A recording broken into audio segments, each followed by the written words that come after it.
Essa moça veio do Piauí para cá, para São Paulo, porque ela ouviu falar. É a história dela no livro, tá? Então, estou contando Sim. a história dela no livro. Maria do Amparo Lopes.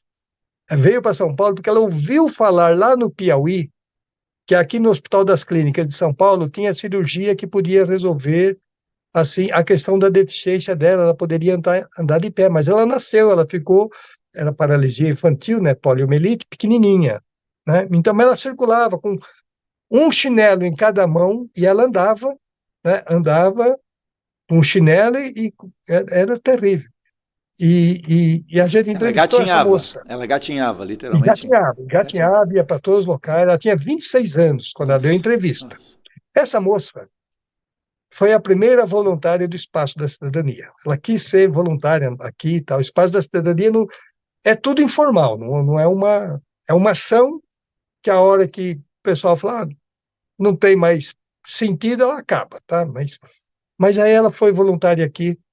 Essa moça, vou falar dela, assim, pelo esforço dela, essa moça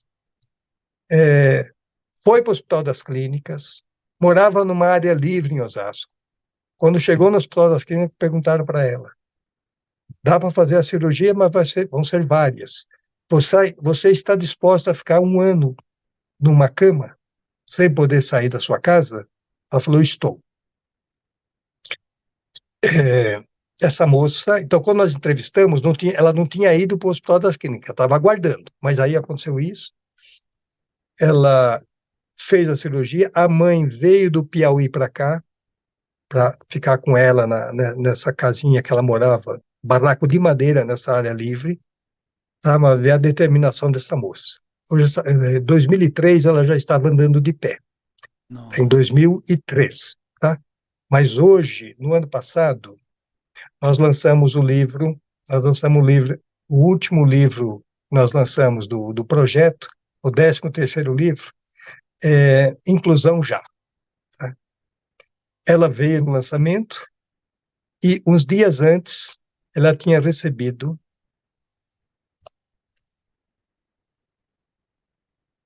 a carteira da Ordem dos Advogados do Brasil, de Osasco. Ela se formou em Direito e passou no primeiro concurso que ela prestou na UAB. Que Tá? lindo, que lindo, que lindo, que lindo. Então, assim, como ela, tem muitas pessoas, tá? Tem muitas pessoas que a gente foi acompanhando essa vitória de pessoal, mas eu Precisa lembro só de dela, apoio, só precisa de apoio. da Essas pessoas. entrevista, da entrevista dela, uma pessoa pobre, uma pessoa simples, mas queria andar de pé e conseguir no Hospital das Clínicas. Aí foi. Então, quer dizer, como eu acompanho, eu sou suspeito para falar, mas assim, o meu orgulho de ver, no dia que lançamos o último livro, ela estava ali, e dando aquele testemunho dela. É uma coisa Que muito lindo, que legal. lindo. Olá, pessoal. Eu sou Alexandre Guzmão, da revista Proteção. Estou aqui para apresentar mais uma edição do Proteção Tendências. Hoje, nós vamos ter a segunda das duas entrevistas que realizamos com o meu amigo Carlos Aparício Clemente. O tema de hoje é pessoas com deficiências e sua inclusão no mercado de trabalho.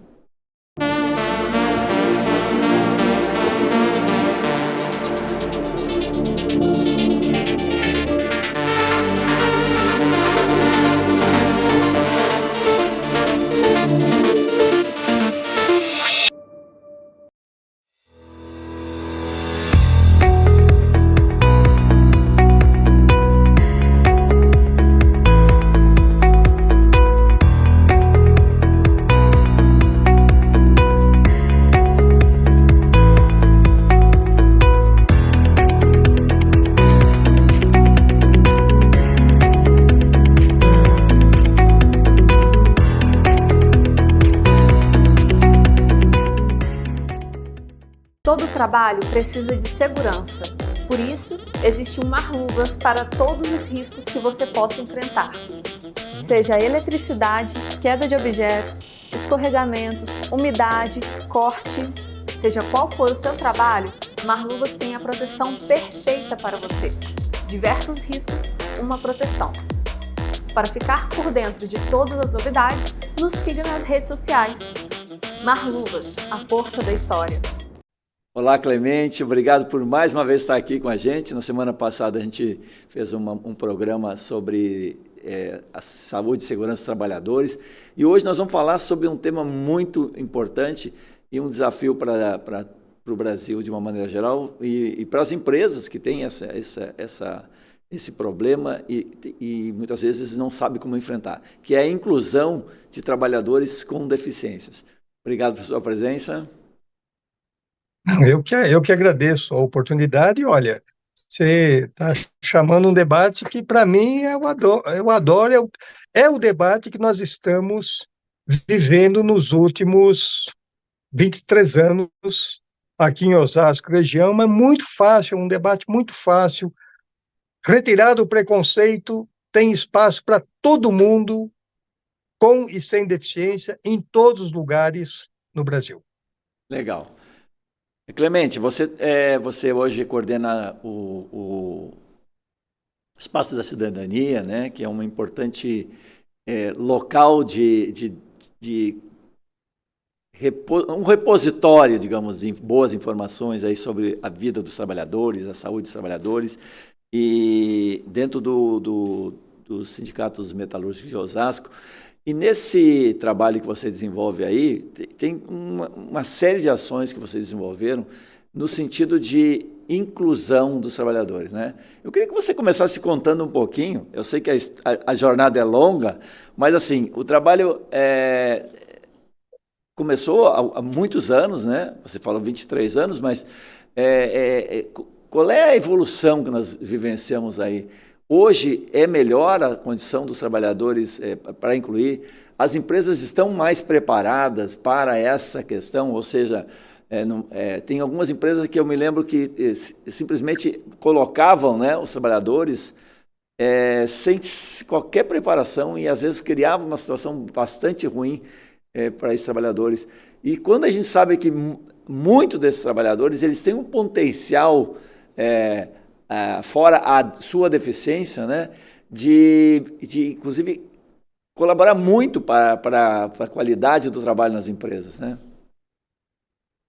Não, com certeza. Olha, é só a gente pensar uma coisa muito prática. No mundo tem 1 bilhão, mais de 1 bilhão de pessoas com deficiência. No mundo. Agora, se as empresas querem vender seus produtos e serviços para todos em escala planetária, ela não vai poder abrir mão de 15% da população mundial, né? Então, entre os produtos que todos querem vender, vai ter pessoas com deficiência que, se tiverem capacidade econômica, vão comprar. Tá? Então, essa ideia de que a inclusão serve para todo mundo, o maior exemplo está no campo mesmo comercial. O mercado. Então, hoje, o mercado, você vê as fábricas de automóveis, montadoras, que muitas foram multadas para cumprir a lei de cotas, algumas delas já estavam com percentuais de produção de carros adaptados para pessoas com deficiência, cada vez crescendo mais. Eu acompanho alguns estudos desse mercado. Quer dizer, então, o mercado comprador aumenta. Mas quem é o mercado comprador de carros adaptados e veículos adaptados? A pessoa tem que ter dinheiro, poder econômico para comprar. Tá? Vamos pegar aqui Eu citei isso numa fala que estava o ministro do Trabalho em 2013. Estava o ministro do Trabalho na mesma mesa que eu estava, aqui dentro da Fiesp, em São Paulo, e eu fiz uma fala basicamente com essa informação. Foi no aniversário da Lei de Cotas, em julho de 2003. Eu falei, gente, lá em Osasco, estou no auditório da Fiesp, lá em Osasco, hoje não tem, nem hoje, quem usa transporte ônibus no Brasil? Quem usa como transporte carro? Quem vai depender de caminhões? Quem vai depender de material, de máquinas agrícolas nesse país?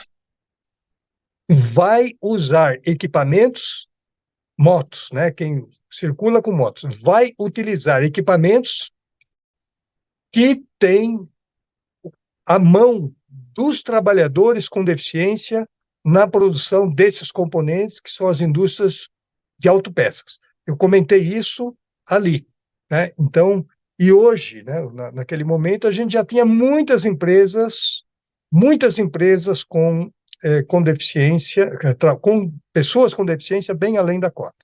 Mas o ano ali é 2013. Tá? O ministro publicamente falou: desculpa, o assessor dele, desculpa, eu não vou ler, eu pensei que era uma outra conversa. Tá? Eu vou falar de improviso, não vou ler o que foi dito. Tá? Porque a Fiesp estava o tempo todo trabalhando por baixo do pano para que a lei não fosse cumprida. Mas naquele ambiente, é um ambiente que nós organizamos. Não foi a Fiesp que organizou, nós organizamos o aniversário da lei de cotas, a gente faz isso há vários anos, né? Já um grupo que trabalha esse tema. Ele mudou o discurso e fez um discurso adequado ali ao momento. Bem, no dia seguinte, eu sei que eu saí dali e fui para o Rio Grande do Sul. Tá? Eu lembro a data porque o sindicato fazia 50 anos naquele momento, tá? Então, 2013. Eu fui para o Rio Grande do Sul fazer uma palestra em Bento Gonçalves, a convite da UGT do Rio Grande do Sul, de uma palestra sobre um café sensorial com pessoas com deficiência.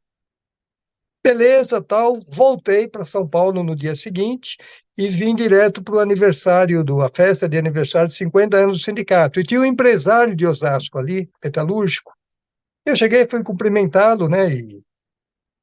Aí ele falou para mim, o nome dele é Carlos 600. Ele não esqueço isso. Ele falou: Clemente, o que você aprontou na Fiesp?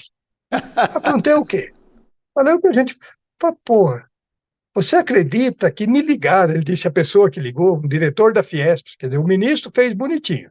O diretor da Fiesp ligou para mim e falou: é verdade o que ele falou aqui? É verdade que está acontecendo isso em Osasco? Eu falei: é. Tá? Então, foi interessante, porque é verdade. A inclusão que tem aqui na região de Osasco, nós temos várias empresas cumprindo até mais do que a lei prevê. Nós temos várias empresas, nós temos vários sindicatos trabalhando nesse tema. Aqui entidades que atuam com pessoas com deficiência. A gente tem aqui, hoje, a Secretaria do Trabalho do município de Osasco. Tem hoje um serviço gratuito de capacitação para empresas, para gestores de emprego, gratuito, de como receber e como ter o trabalhador com deficiência nos seus quadros. E tem um serviço público de captação e encaminhamento de mão de obra, que é o Portal do Trabalhador, que tem pessoas especializadas em atender trabalhadores com deficiência e captar vagas com deficiência para as empresas. A gente tem isso aqui. Tá?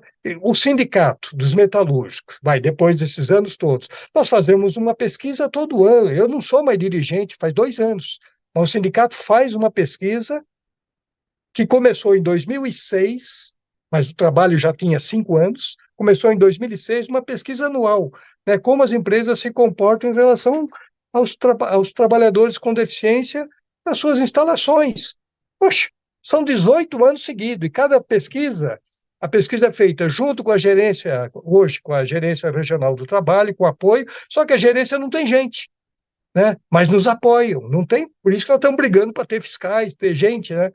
E hoje o projeto de inclusão de pessoa com deficiência do Ministério do Trabalho em São Paulo é o parceiro da pesquisa também, porque ele sabe que o resultado da pesquisa também vai influenciar outras empresas a ampliar as contratações, e vai ver que se o setor metalúrgico tem risco mais grave, 3, 4, está contratando trabalhadores com deficiência, por que outros setor de comércio, serviço, bancos, não poderão fazer a mesma coisa? Então, é bem legal, tá? Então, a gente, todo ano, termina a pesquisa é baseada no mês de dezembro, mas termina a pesquisa, a gente, então, faz o lançamento dos resultados entre os meses de fevereiro e março de cada ano, e é muito legal as questões da pesquisa.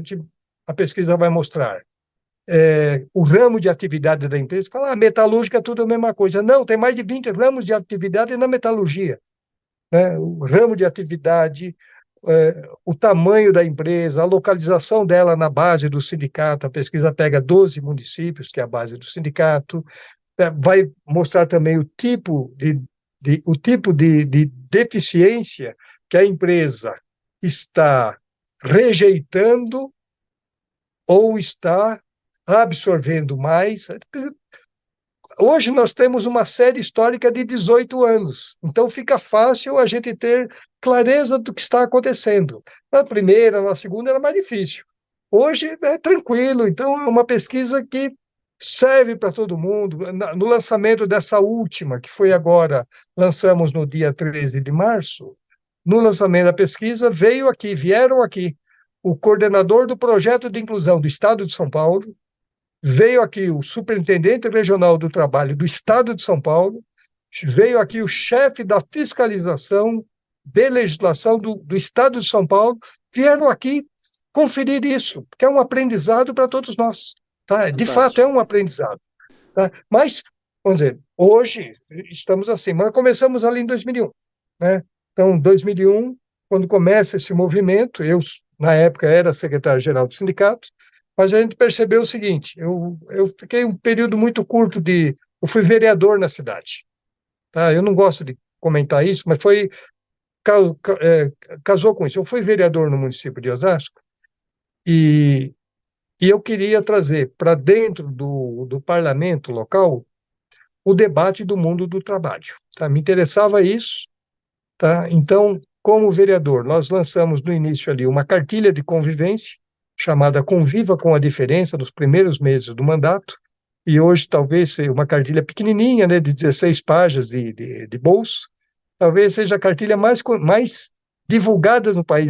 Que eu tenha conhecimento, já havia te falado, tem mais de 1.400.000 exemplares em circulação.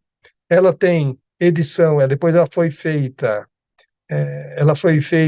em braille, tá? Uma parceria com o Senai em Itu, ela existe em braille desde 2005, ela existe em MP3, também em parceria com o Senai, e nós desenvolvemos uma versão digital dela que não deu muito certo, e uma versão, aí nós fizemos também, em 2010, nós fizemos a pedido, aí nós tínhamos uma igreja parceira, lá inclusive no Rio Grande do Sul, a igreja parceira da ação, igreja luterana, né, do Rio Grande do Sul, e eles eram parceiros de uso da cartilha, e eles estavam fazendo trabalhos aqui na América Latina com igrejas congêneres, né?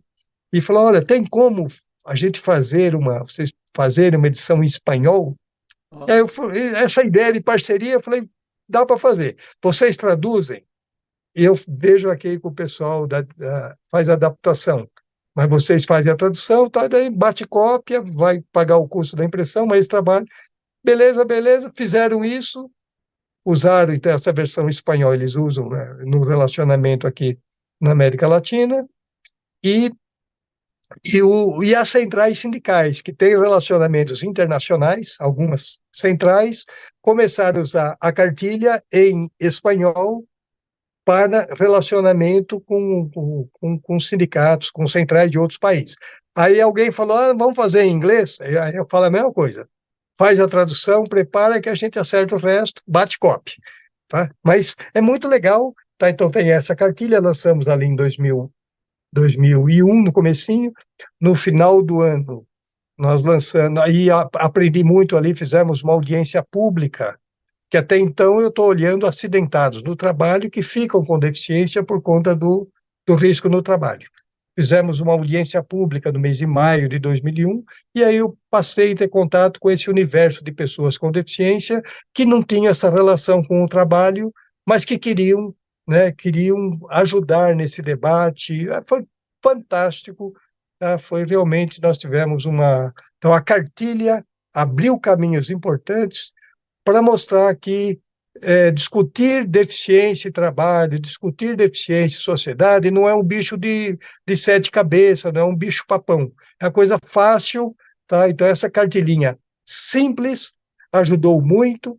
No final daquele ano de 2001, a gente lançou um livro, Vencendo Barreiras, Histórias de Superação e Inclusão da Pessoa Portadora de Deficiência, que era o nome, falava na época, hoje é proibido falar essas palavras, né?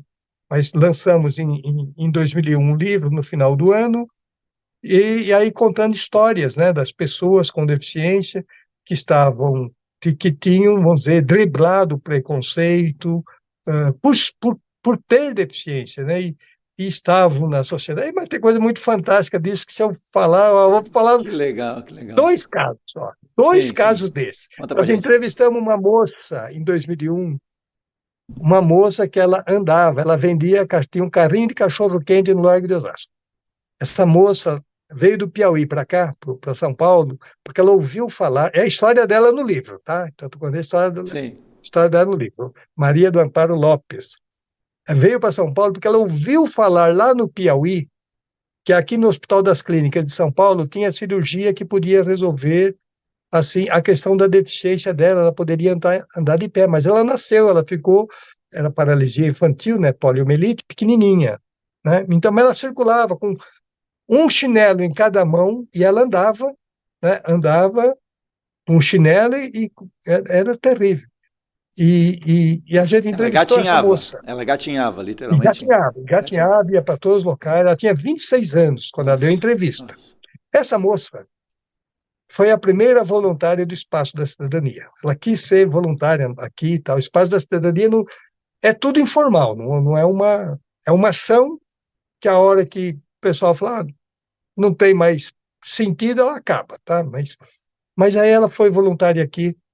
Essa moça, vou falar dela, assim, pelo esforço dela, essa moça foi para o Hospital das Clínicas, morava numa área livre em Osasco. Quando chegou no Hospital das Clínicas, perguntaram para ela, dá para fazer a cirurgia, mas vão ser várias. Você está disposta a ficar um ano numa cama, sem poder sair da sua casa? Ela falou, estou. Essa moça, então quando nós entrevistamos, ela não tinha ido para o Hospital das Clínicas, estava aguardando, mas aí aconteceu isso, ela fez a cirurgia, a mãe veio do Piauí para cá, para ficar com ela nessa casinha que ela morava, barraco de madeira nessa área livre, tá? Mas ver a determinação dessa moça. Hoje, em 2003, ela já estava andando de pé, em Nossa. 2003, tá? Mas hoje, no ano passado, nós lançamos o livro, o último livro que nós lançamos do projeto, o 13º livro, Inclusão Já. Tá? Ela veio no lançamento e, uns dias antes, ela tinha recebido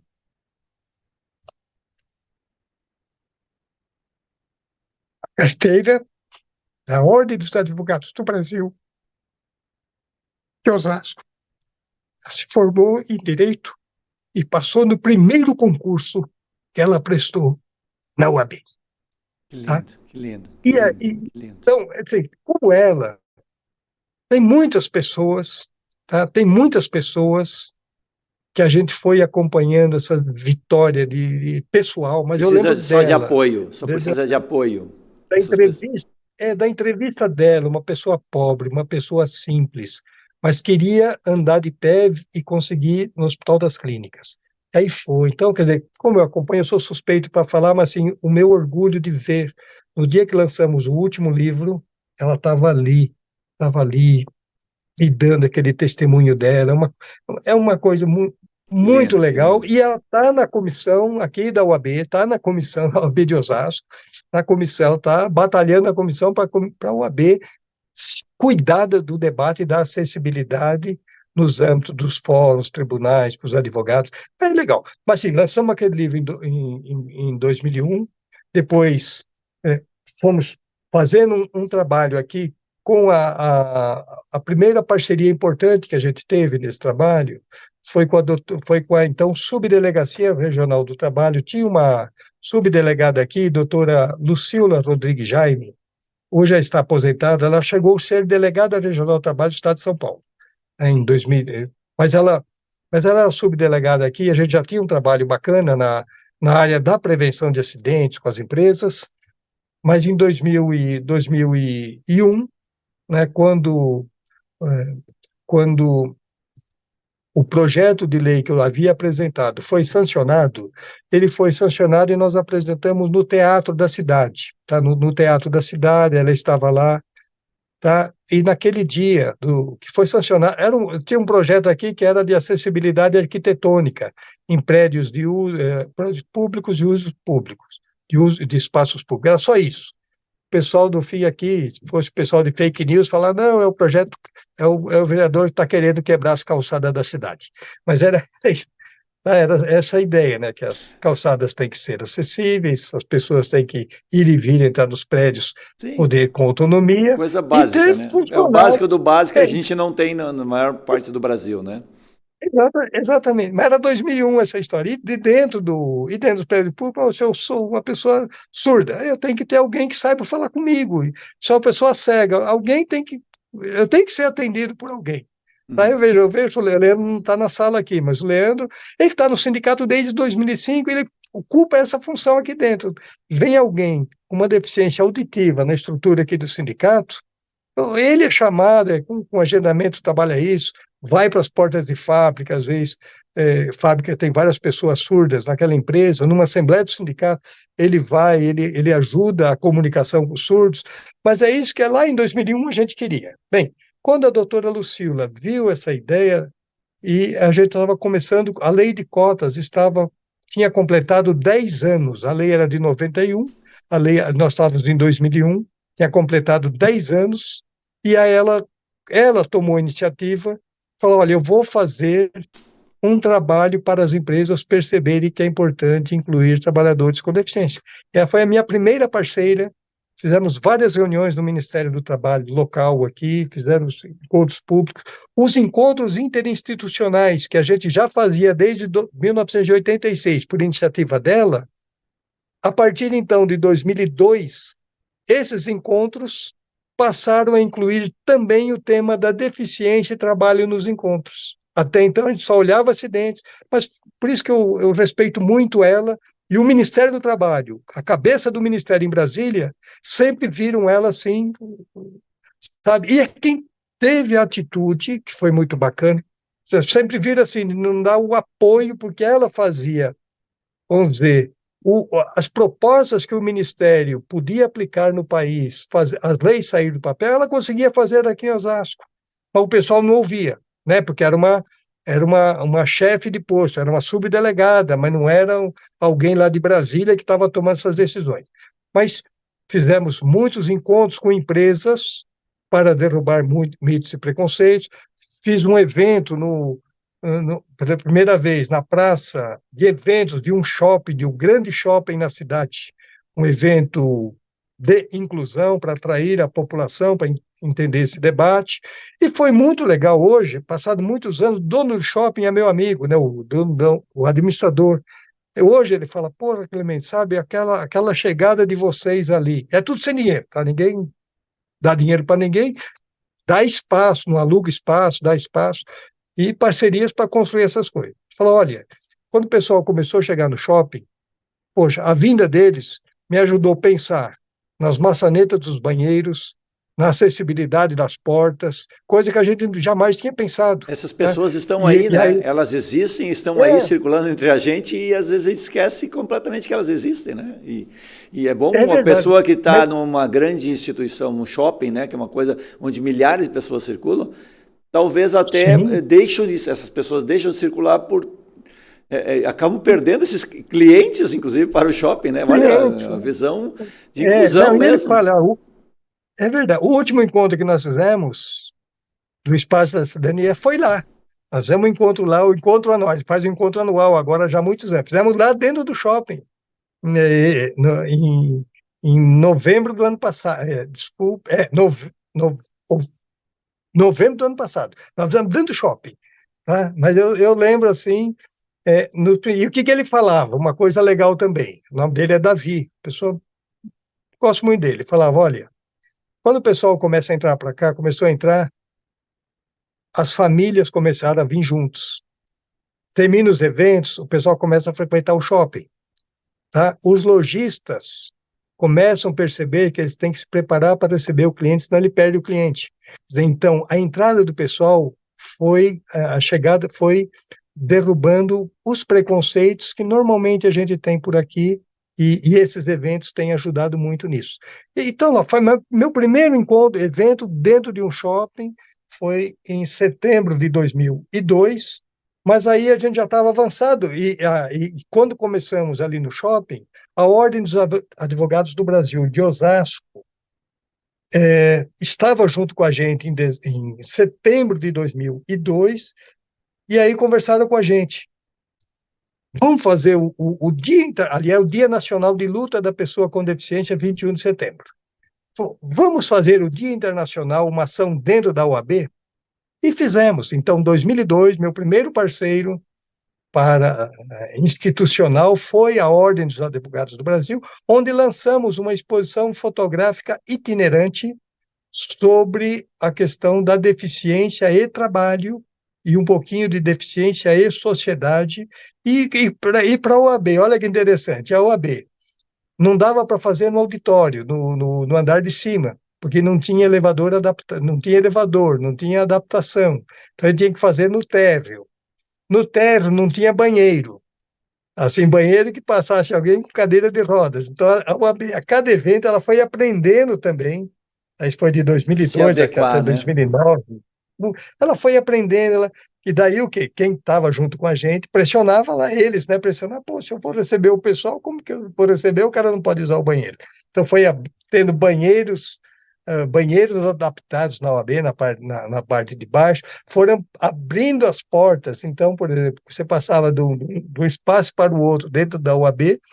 No primeiro ano, as pessoas tiveram que ir pela garagem, porque não conseguiam entrar pelas portas. No segundo ano, as portas já estavam ampliadas, abertas. Então, foi muito legal que a gente foi, assim, uma parceria legal, mas a parceria mais importante que vai desembocar ali no mundo do trabalho era com a doutora Lucila, tá? Porque, por um lado, a gente estava tentando descobrir coisas, descobrimos o censo demográfico de 2000, que tinha nascido, que tornou público em 2020, 2002, puxamos elementos do censo demográfico para estudar a região de Osasco, não vou falar detalhes, mas puxamos.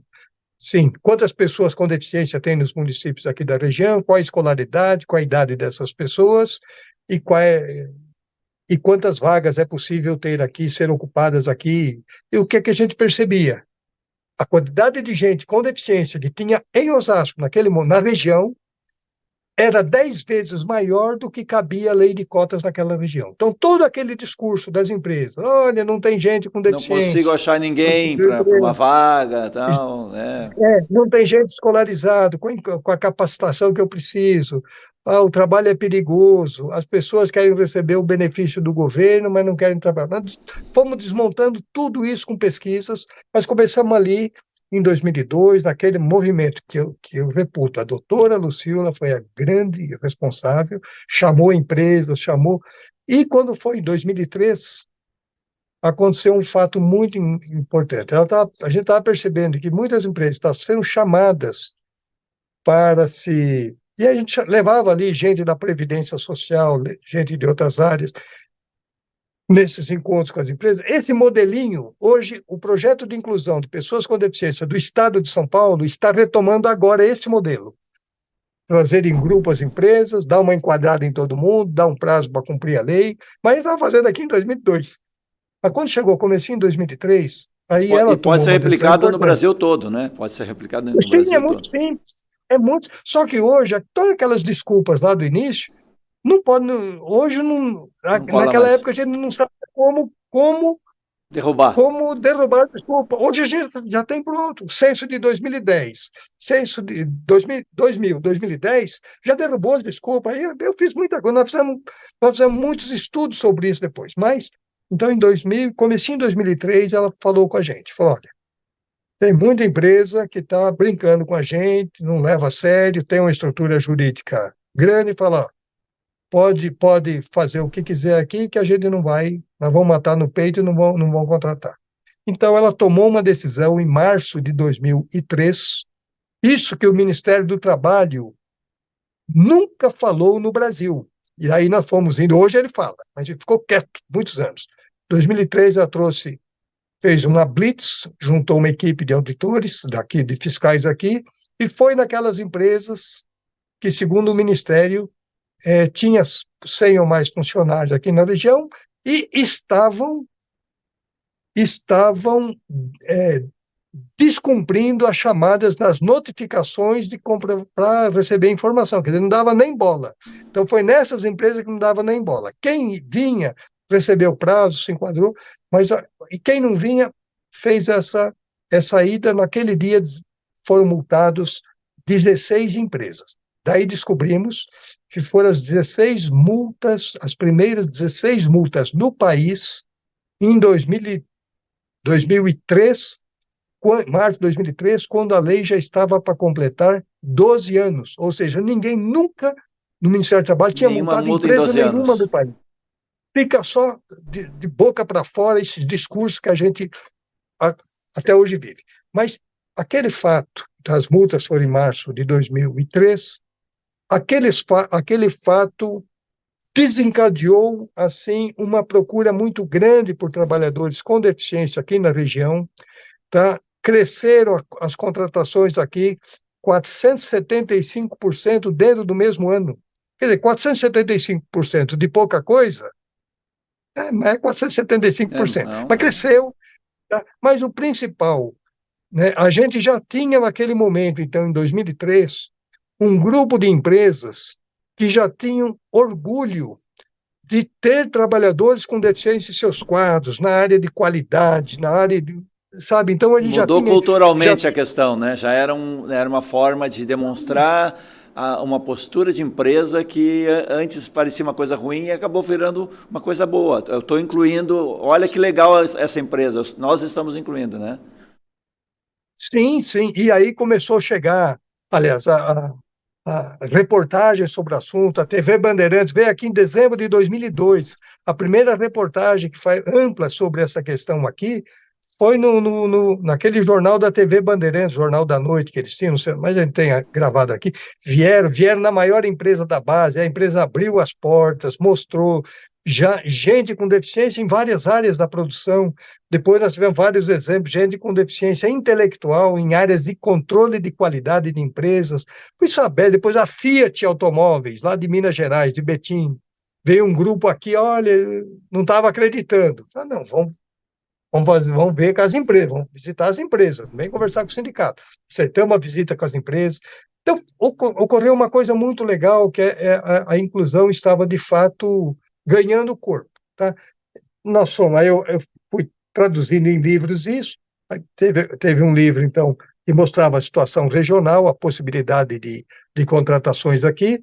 Depois fizemos um segundo livro, que dava uma visão nacional, o nome do livro é Trabalhando com a Diferença, dava uma visão nacional, aquilo que nós mostramos, pessoas com deficiência e vagas por município, nós fizemos esse cálculo nacional, mostrando por estados brasileiros, até porque os dados do IBGE eram nacionais, você podia puxar por estados, a gente tinha informações do Ministério do Trabalho por estados, e eu não preciso pedir autorização para alguém do Ministério para usar o dado dele. O dado é público. Então, eu sempre soube saber qual é a nossa responsabilidade e qual a responsabilidade pública.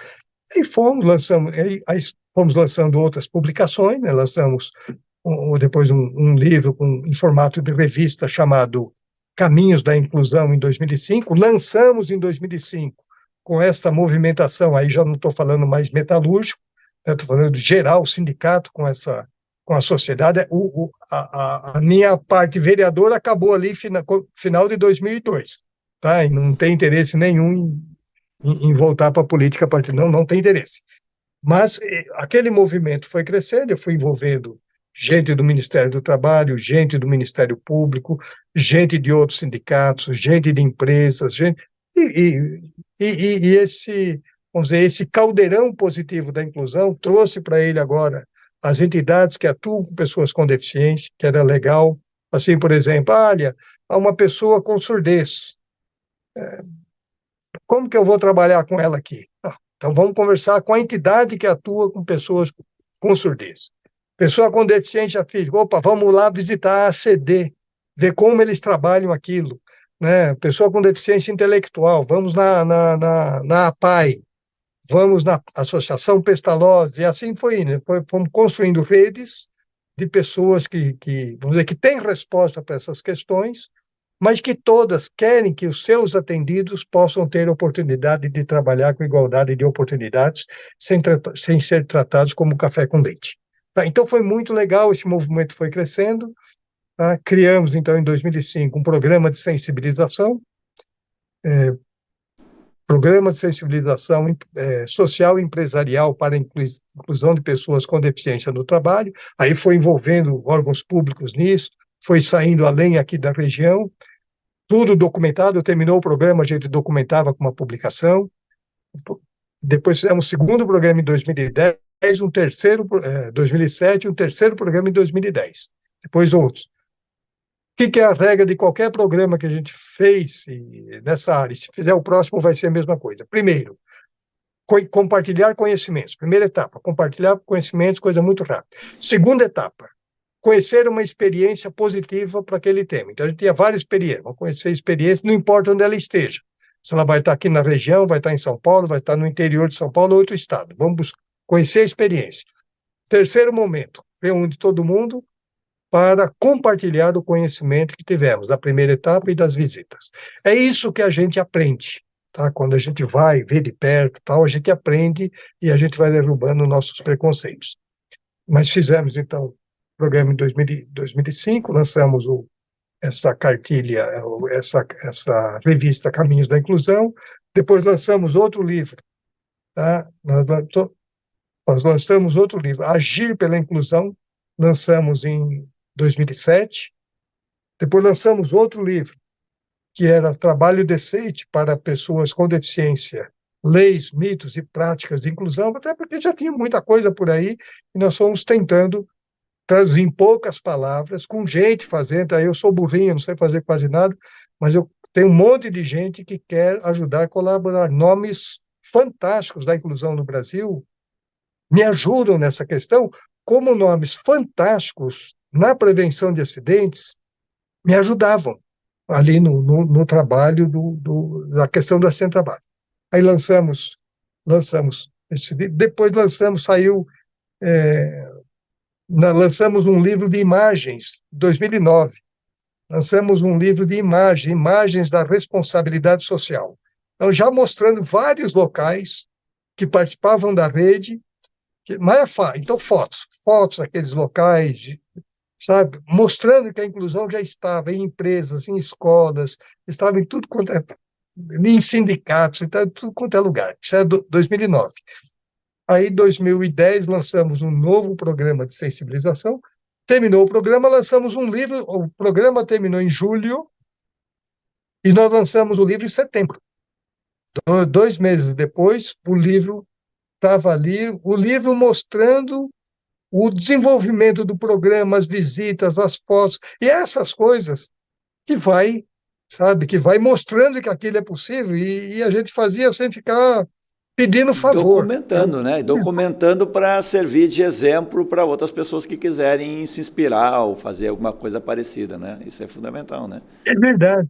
E era muito simples, né? Realmente, era uma coisa muito simples. Então, a gente já tinha em 2010. Eu tinha o Memorial da Inclusão, que aqui é da Secretaria de Estado dos Direitos da Pessoa com Deficiência. Hoje estão sucateando isso, mas tinha ali. Então, era um lugar muito legal, era ponto de visitação de escolas, muito legal, ficar na Barra Funda.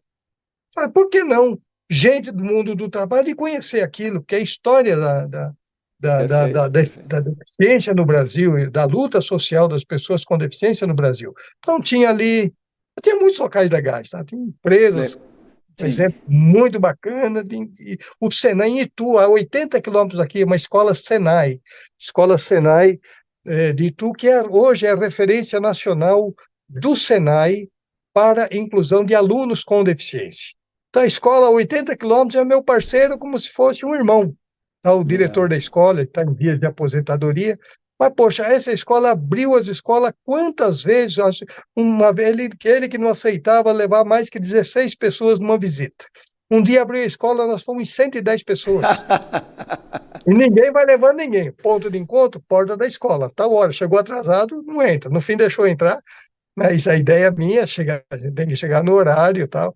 Sim. Poxa, e você vê cada coisa fantástica. Então, a gente já tem formação de alunos com deficiência. Você tem, junto com alunos com deficiência.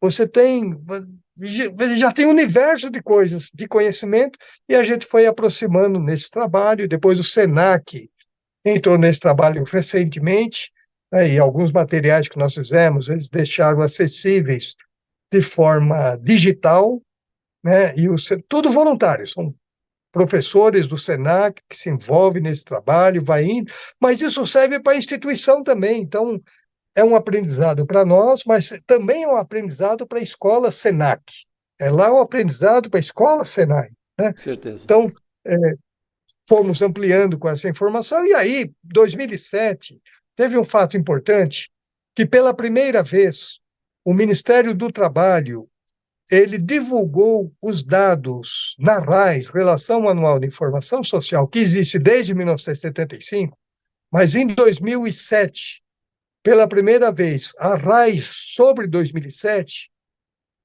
também E os deficientes? é difundido presença de trabalhadores com deficiência na Deficiência. RAIS, que é menos de 1%. Então, ali, quando veio os dados da RAIS, nós destrinchamos aquilo, foi com briga com o Ministério do Trabalho, mas conseguimos destrinchar os dados locais com o Observatório do Trabalho que tinha aqui na cidade. Hoje, o DIESE desenvolve isso, né? Então, mas nós destrinchamos e mostramos que as pessoas com deficiência representavam menos de 1% dos empregos formais no Brasil, e aqui na região também. Então, aqueles dados do censo demográfico, a gente cruzou com o censo demográfico, e aí, de novo, olha, para cada 10 pessoas em idade de trabalhar, que o mercado quer, com escolaridade que o mercado quer, previsto no censo demográfico, de cada 10 vagas, só uma estava sendo ocupada Nove pela lei de estão no cotas. desvio aí desse processo. Não, e o discurso, olha, pessoa com Não tem. deficiência não tem capacidade e tal. Então, naquele ano, nós mostramos, assim, veio ali, menos de 1%, fomos indo, chegou 2010, Ministério do Trabalho, 2010, saiu o novo censo demográfico, 2010. Em 2012, os primeiros resultados do censo foram publicados. Que nem esse ano, o censo de 2022 sobre deficiência só vai ser publicado no final do ano, 2024. Mas ali foi publicado em 2012. O que a gente fez? Nós cruzamos as informações do censo demográfico e cruzamos as informações da RAIS de 2010. Em 2012.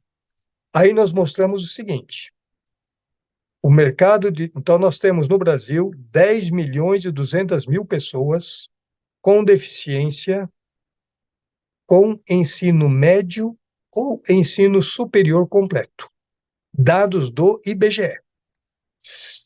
2 milhões e 700 mil pessoas com deficiência com ensino superior completo.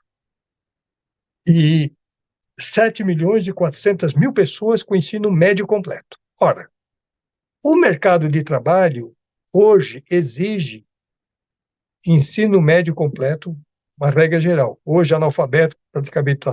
Ensino médio completo. Ora, gente com ensino médio completo, em 2012, já dava para preencher 11 vezes o que cabia na lei de cotas.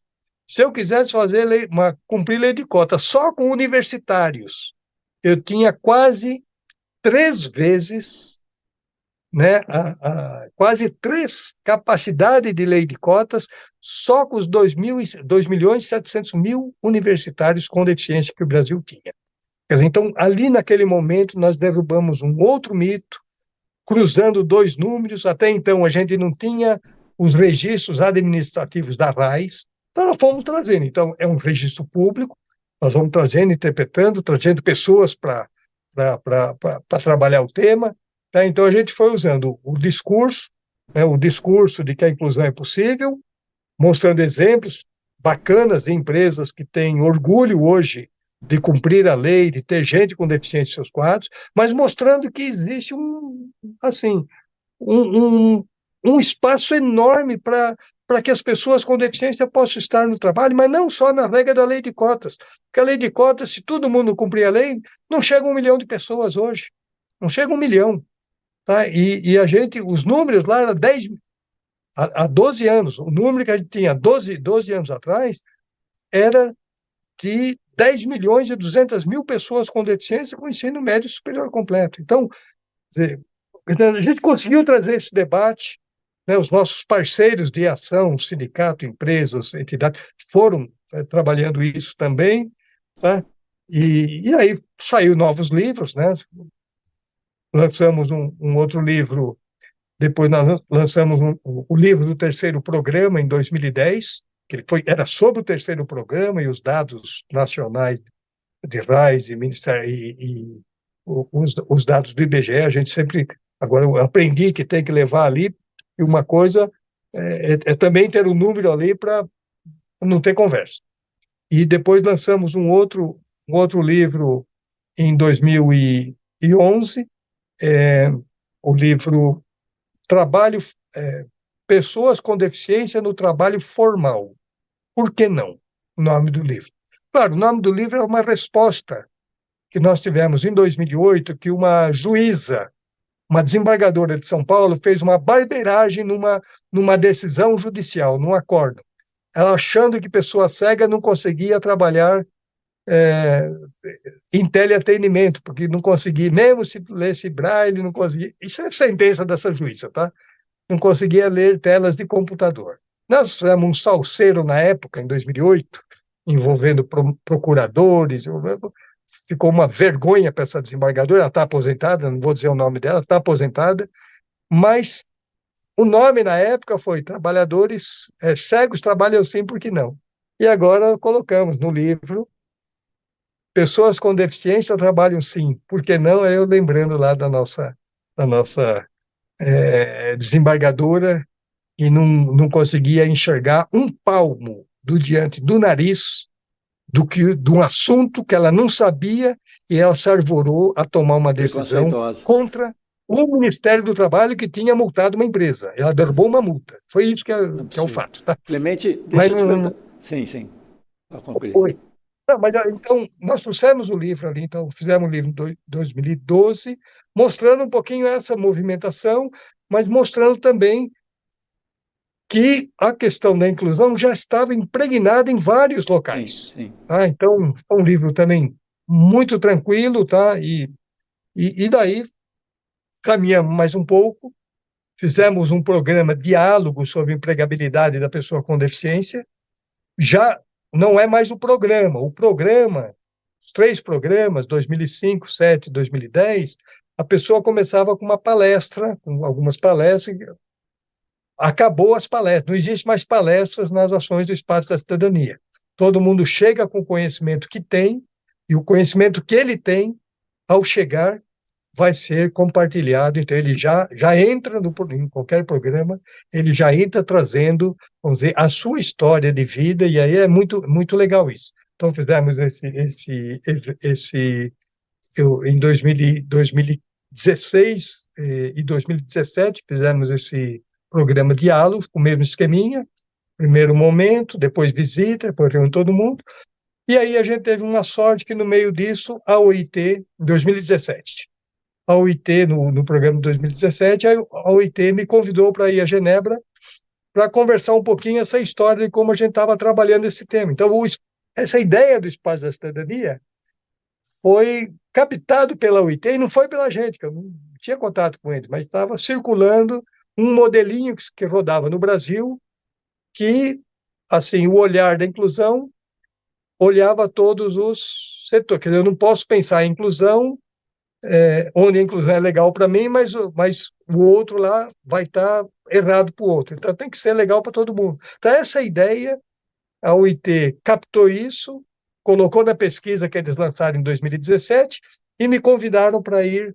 em Genebra mostrar essa experiência. Eu fui, apresentei lá, depois voltar. Aí eles vieram aqui, o pesquisador era inglês, ele veio aqui conhecer essa experiência, veio no começo de 2019, e quem coordenou a pesquisa lá em Genebra, depois veio aqui conhecer essa experiência de perto. Ela veio em março de 19, o pesquisador veio em novembro de 2019, né, ver essa experiência, mas isso foi só reforçando outras coisas que foram, vamos dizer, fortalecendo o que o sindicato estava fazendo, né, mantendo as suas pesquisas, tentando levar isso para a porta de fábrica, com as empresas, com o governo, e a gente, enquanto espaço da cidadania, trabalhando essa ideia com todo mundo. Tá? Então, o espaço então, é um pedacinho do sindicato que conversa com a sociedade, mas o sindicato tem que fazer a sua lição de casa, que é fazer a pesquisa, fazer suas ações, fazer os encontros com os trabalhadores locais, onde todos possam participar. Hoje, o sindicato ele percebeu que se ele vai fazer um seminário, vai fazer alguma reunião com trabalhadores, ele tem que se preocupar com a acessibilidade do local, com a acessibilidade na comunicação. Isso aconteceu com o último congresso do sindicato em agosto do ano passado. Isso é legal. Então, acho que, devagarzinho, o tema ele está entrando na vida do sindicato, mas está sendo boa para o sindicato, está sendo Legal. boa para os trabalhadores, está sendo boa para as empresas e está sendo boa para aquela parte do governo que percebeu que a inclusão é importante para todo mundo. Agora, aquele que não consegue enxergar, não quer conversar com os outros, esse fica para trás, em todos os locais. Do sindicato também tem muita gente, do sindicato, aqui onde eu estou também, e às vezes não consegue sacar a importância disso. Mas o sindicato, enquanto instituição, vai andando e hoje tem toda a sua equipe, da assessoria, comunicação, hoje está, assim, preocupada com o tipo de fala, com o tipo de escrita. Então, isso tem ajudado bastante a gente. Eu só lamento, a gente fez 18 pesquisas, 18 anos, Deixa eu te e perguntar a sobre. gente não vê um outro fazendo a primeira. Mas é uma luta. Deixa eu te perguntar uma coisa, talvez não tenha nem sentido, mas eu vou te perguntar porque, como você falou de algumas pesquisas e tal. Hoje está identificado qual é o maior grupo de trabalhadores com deficiências e, digamos, qual é o maior grupo qual é a maior deficiência que gera não contratação? O cego, qual é que seria? E outra coisa que eu, já dentro dessa linha é um pouquinho colocando em caixinhas que às vezes não são muito saudáveis, mas assim, existe um estudo que diz, por exemplo, que um trabalhador, por exemplo, vou dar um exemplo de um cego, né? Ele tem uma habilidade maior para trabalhar em determinadas atividades. E ele vai ser muito mais produtivo do que um trabalhador que não é cego. Estou dando um exemplo assim.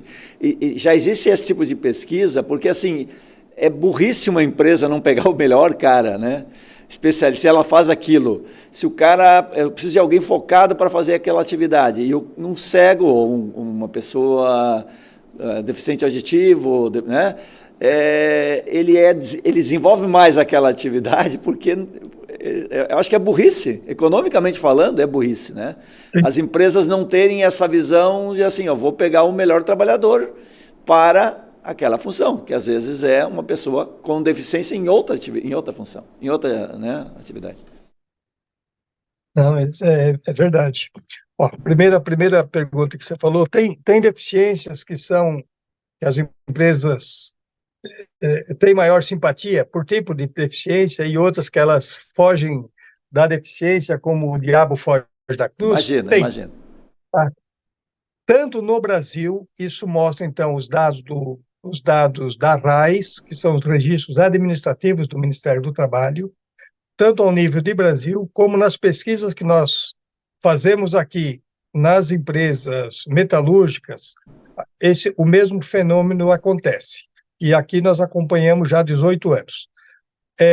As empresas, a maior parte das pessoas com deficiência que estão trabalhando nas empresas aqui ou no Brasil, são pessoas com deficiências físicas, tá? Deficiência física, não deficiência física severa, Tá. mas deficiência física. A pessoa não tem uma mão, não tem um braço, não tem uma perna, tá? Não tem uma parte do corpo, tá? Mas ele tem uma deficiência física e as empresas tentam trazer para dentro dos seus quadros as pessoas com deficiência, no caso da física, que essas pessoas praticamente não exigiria uma adaptação do local onde ela vai estar. Ou seja, a maior parte, então, supera 40% no Brasil ou aqui, gente com deficiência física, onde a deficiência, se for imperceptível, melhor ainda, tá? Que é uma pena, tá? Mas é isso, deficiência física. Em segundo lugar, tá? Por exemplo, cadeirante, tá? Uma pessoa que se locomove em cadeira de rodas. Então, em muitas empresas, elas até na colocar a vaga no serviço público, ela coloca essa restrição. Nós chegamos em 2015, em 2013 eu voltei a estudar numa segunda faculdade. Eu já tinha duas especializações, mas eu voltei a estudar porque eu queria desenvolver uma tese na Escola de ESE de Ciências do Trabalho sobre a questão. E aí nasceu um livro, da tese ali nasceu um livro na época. Tá? Que aí a gente mostra nós mostramos as quatro principais desculpas para não contratar, que eram desculpas, então são mitos. Mas nós mostramos ali, com um estudo do CINE, Sistema Nacional de Emprego, que daí me ajudaram a levantar as informações, nós conseguimos comprovar nesse estudo que as empresas, ao anunciar vagas no serviço, no Sistema Nacional de Emprego, procuravam pessoas, de preferência, pessoas cegas que enxergam, tá? Pessoas surdas que escutam, pessoas com deficiência física que possam subir e descer escadas e assim por diante. Mas aí nós fizemos um desenho fruto dessa parte da pesquisa, mas mostrando que a empresa abria vaga, veja, no sistema público de emprego. Então eu vou pegar um funcionário com deficiência física, ela colocava as restrições. Olha, não pode usar cadeira de rodas, não pode usar muletas. Então é restrição, não me manda esse candidato que eu não quero atender, me manda um que não... Uma pessoa cega. Não, o cara que é totalmente cego eu não quero. Eu quero o cara que tenha baixa visão. Tá? Hoje, ainda mais hoje mudou, teve uma mudança, cada vez sendo pior para as pessoas com deficiência, e uma coisa que mostra o aumento do preconceito da sociedade. Por exemplo, pessoa cega de um olho só. O pessoal, vamos dizer, o pessoal raiz, do movimento raiz das pessoas com deficiência, eu cheguei a escutar isso, né? Pô, mas a pessoa que tem, entre os cegos, quem tem, como é que é? Entre as pessoas cegas, quem consegue enxergar de um olho é Quem rei. tem um olho é rei, é a frase aquela. Quem tem olho é rei. Isso eu escutei lá em 2008, organizando o encontro Cegos Trabalham Sim, por que não?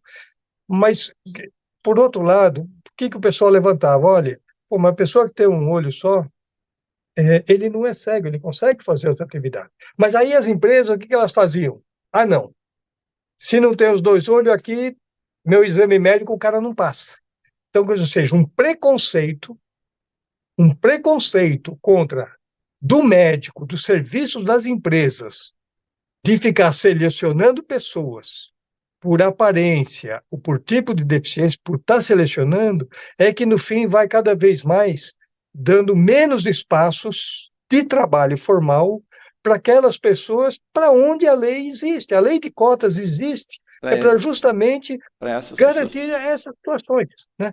Mas então, na pesquisa, nós publicamos em 2015, né, esse livro, mas na pesquisa nós mostramos isso, tá? Então, no Cine, então, dados do Cine, né? Eu quero pessoa com deficiência física e ande sem muleta ou cadeira de rodas.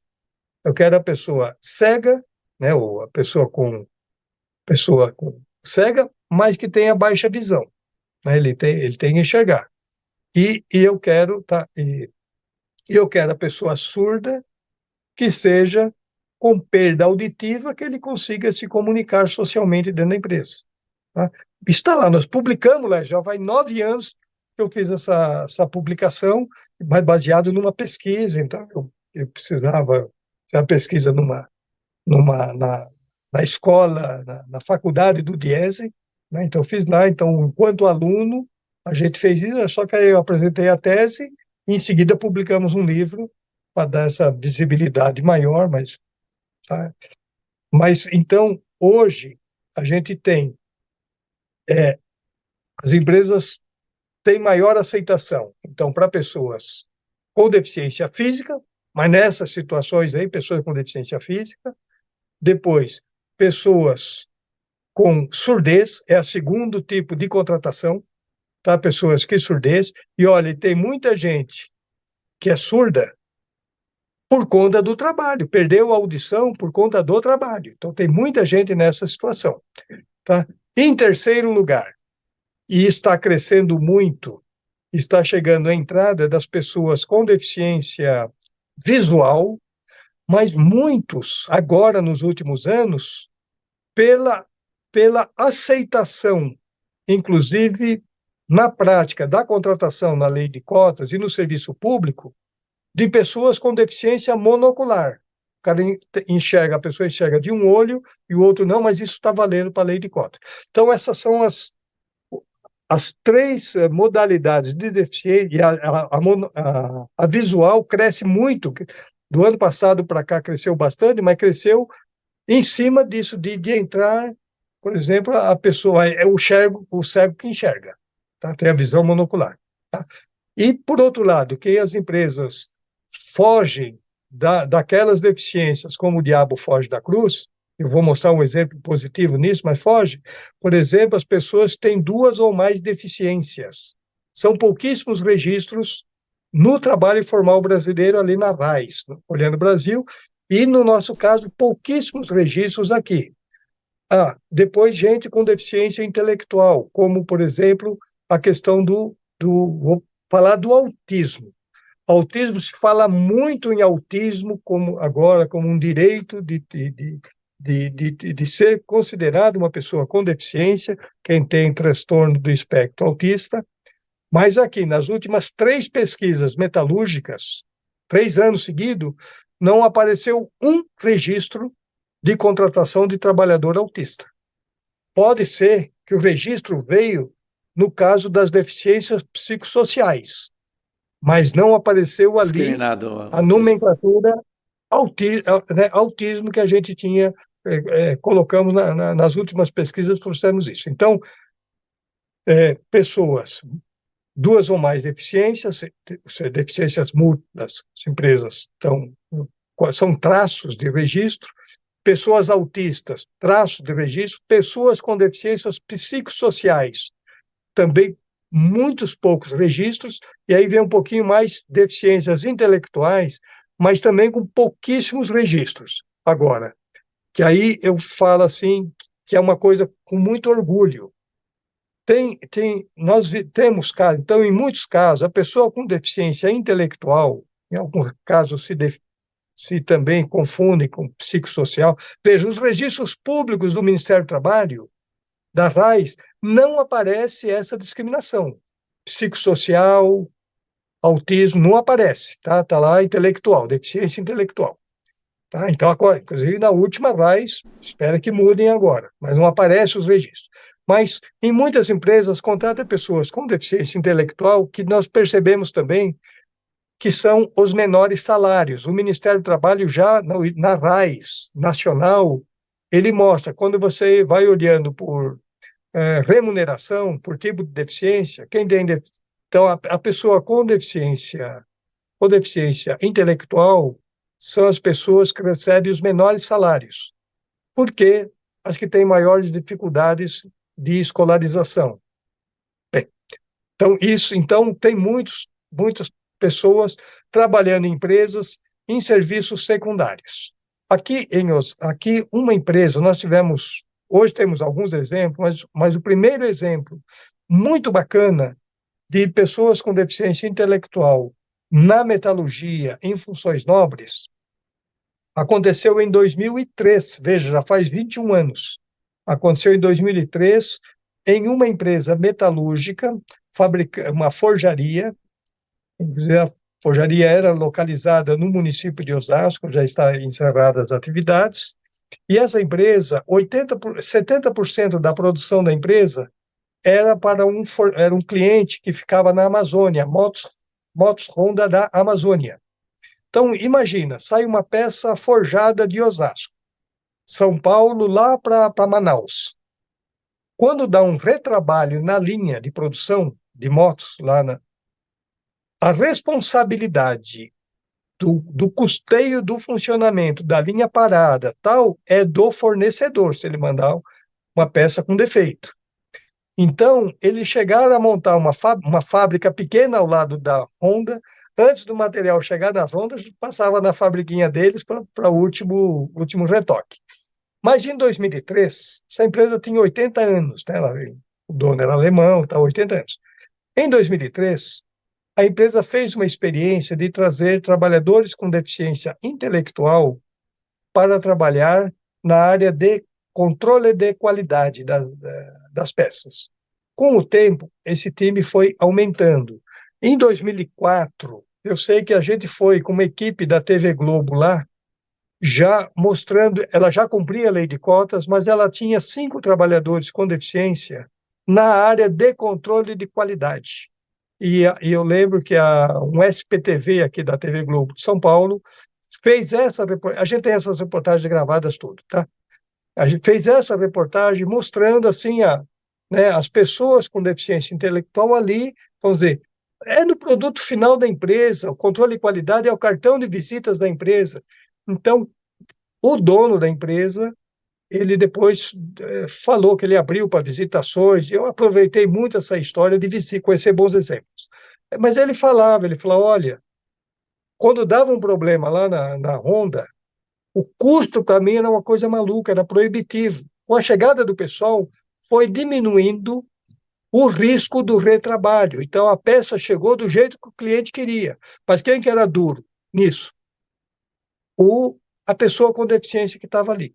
Tá? Então, eles tiveram sorte, tá? E eu vi muita coisa bacana, então, tipo assim, né? Tiveram sorte e tal, depois precisa só o início, né? Fazer a adaptação, mas tiveram sorte porque tinha muitas famílias, falavam, olha, mas se a pessoa, meu filho, minha filha for trabalhar numa empresa, pode ser molestada, pode ser abusada.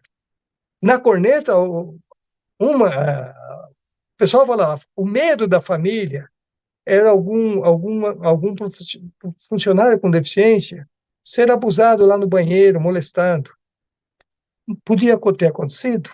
Podia, em qualquer lugar pode acontecer. Nunca aconteceu na corneta. Nunca. Tá? Quando a empresa encerrou as atividades, os trabalhadores com deficiência da empresa, a homologação foi feita no sindicato, estavam com 15 anos de empresa. 15 Legal. anos.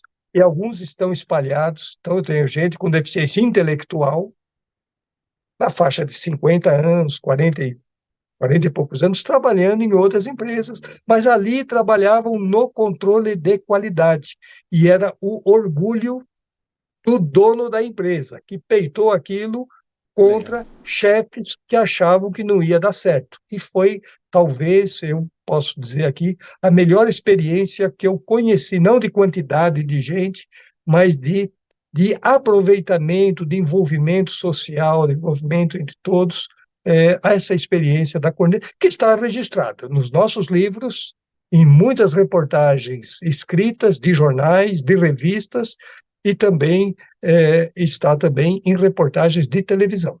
A gente tem isso Muito aqui legal. e é um orgulho para todo mundo, né? Isso inspira, E o né? patrão, poxa, Inspira puxa, outras ele, empresas a fazer, se inspirar nessa experiência de qualidade, exitosa, né? E fazer também e aproveitar, porque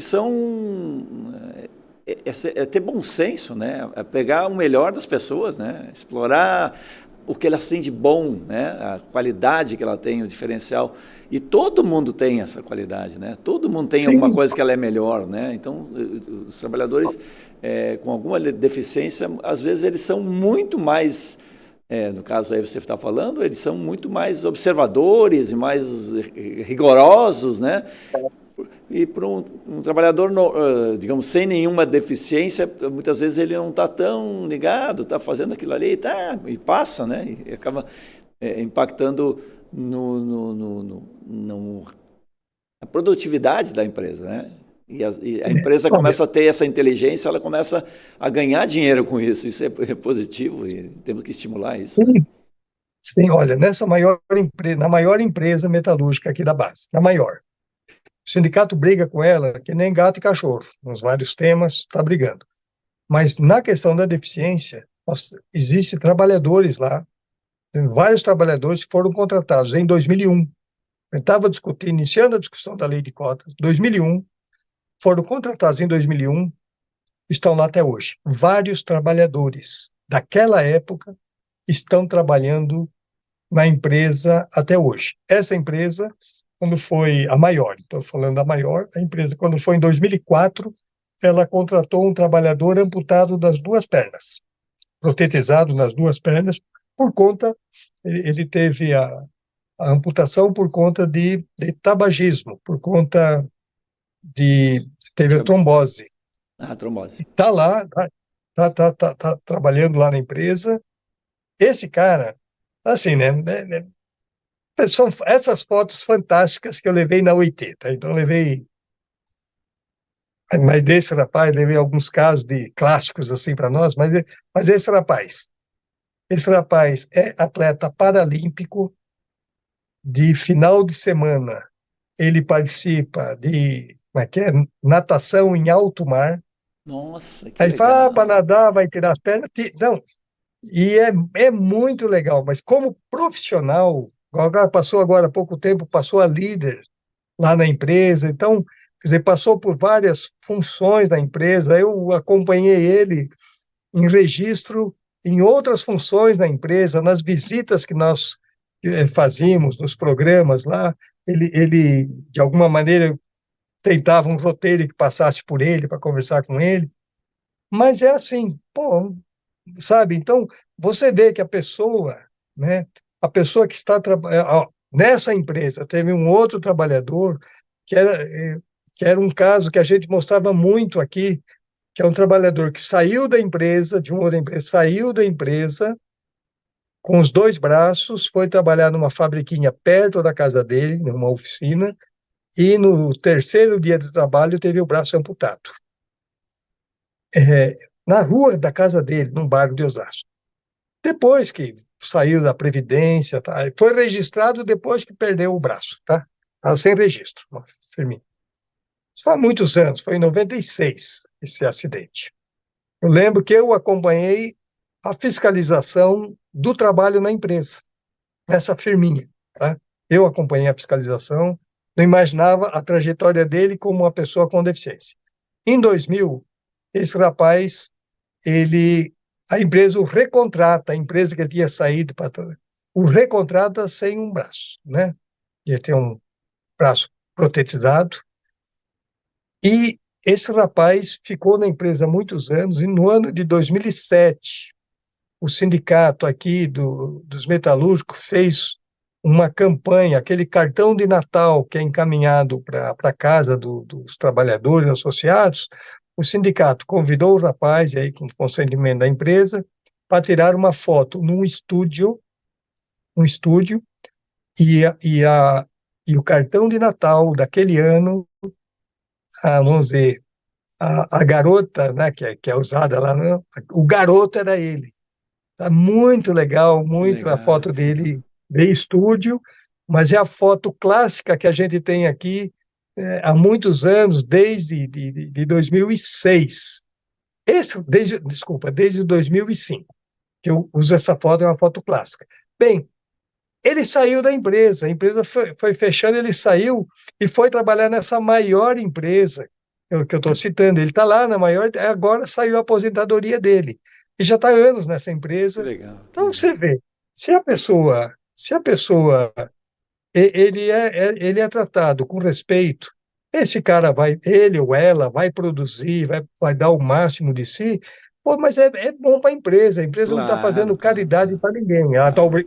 ela tá cumprindo uma lei, mas em contrapartida, ela está tendo um retorno Um de retorno, trabalho, e né? até nesse caso, um retorno de humanização do trabalho, que poucos conseguem. Então, é muito legal, olha, esse rapaz das duas pernas protetizadas, esse rapaz, um dia eu teve uma atividade aí, eu vi ele estava dançando com a esposa, foi com a esposa, pô, não é com a esposa, com a filha, né? Ele dançando. Então ele não tem vergonha de usar a prótese, ele anda sempre de shorts, e tal. Ele tem orgulho daquele, ele tem orgulho, ele sabe, ele conhece o seu potencial, mas é um cara assim muito bacana. E como esse, em várias empresas, hoje a gente tem, assim, a gente vê esse relacionamento bacana, que acho que é o que devagarzinho É o espero que haja essa resultado, humanização. é o resultado de todo um processo, né? E muita dedicação, de muito pessoas mudando seus conceitos, se adaptando a partir de conhecimento. Acho que o segredo do sucesso desse processo que você e o sindicato implementam aí em Osasco e outras instituições, outros profissionais, outras pessoas fazem no Brasil todo, é demonstrar, né? Demonstrar para a sociedade que é uma causa bonita, uma causa que traz a valorização de pessoas, né? De profissionais, de gente. E isso pode ser positivo para todo mundo, né? Não é uma coisa que não é uma lei que vai punir, então esse é o grande ganho de uma conquista é, de, de, de resultados a partir desse trabalho desenvolvido por você e por todas as pessoas envolvidas aí que você mencionou bastante. Queria te Não, agradecer, mas queria te agradecer, isso Clemente. eu agradeço, mas olha, não tem segredo nenhum, é só respeitar as pessoas. A gente consegue fazer isso, e eu te falo, não é o sindicato. No início, a gente sabia que tinha que, se fosse entrar no tema, tinha que envolver a sociedade, as pessoas da sociedade, Claro, claro. né? Eu sabia disso. Mas hoje eu percebo que tem muitos exemplos legais e muitos exemplos que dão um banho no sindicato de coisas legais, mas trabalhando em rede junto com a gente. Isso é muito legal. Essas redes são fundamentais, né, realmente. Muito obrigado, Clemente, por mais esse depoimento aí. Você sempre com uma experiência, com uma vivência muito próxima da realidade, não é um pesquisador de chão de fábrica, vamos dizer assim, né? Você está ali no lado do trabalhador, no lado da empresa, no lado conhecendo as coisas e mostrando que o sindicato tem esse papel também. Você fala, claro, de outras instituições e tal, mas eu acho importante reconhecer o trabalho que vocês desenvolveram aí e que pode servir de referência para tantas instituições, especialmente os sindicatos trabalhadores, que são, em última análise, o órgão que vai proteger, né? Que a missão principal do sindicato é proteger os seus representados aí nas suas categorias. Obrigado mais uma vez por esse importante depoimento.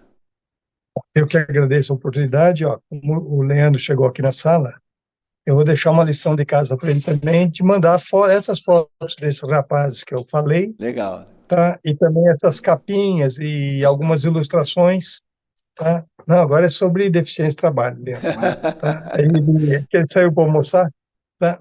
Mas eu passo aí se você achar interessante, tá? As Vamos fotos que eu incluir. vou passar são fotos autorizadas, então vai com o nome da pessoa, são fotos autorizadas Ótimo, ótimo. que a gente tem, então, para que nada que não é autorizado a gente não Vamos respeitar divulga, as porque... pessoas, né? Vamos respeitar as pessoas, É, é fundamental, né?